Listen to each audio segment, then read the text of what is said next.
নমস্কার। নানা রকম অসুবিধার মধ্যে এক ধরনের এই অসুবিধাও কিন্তু আপনার হতে পারে।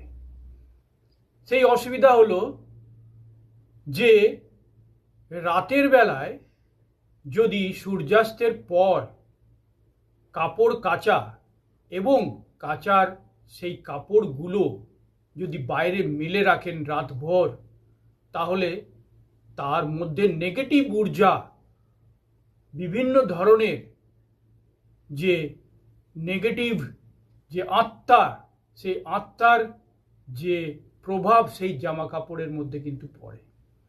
সেই জন্য আগেকার দিনে সূর্যাস্তের পরে কাঁচা জামা কাপড় কখনোই কিন্তু বাইরে মেলে রাখা হতো না। সূর্যাস্তের আগেই সেই জামা কাপড়গুলো কিন্তু তুলে আনা হতো।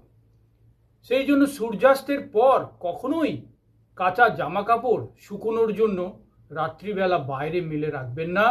তাতে নেগেটিভ ঊর্জা তার মধ্যে প্রবাহিত হবে এবং নানা রকম শারীরিক অসুস্থতা, শারীরিক দুর্বলতা, আর্থিক কষ্ট, পরিবারের মধ্যে ঝগড়া ঝামেলা এবং নানা রকম বিষয়ে অশান্তি লেগেই থাকবে।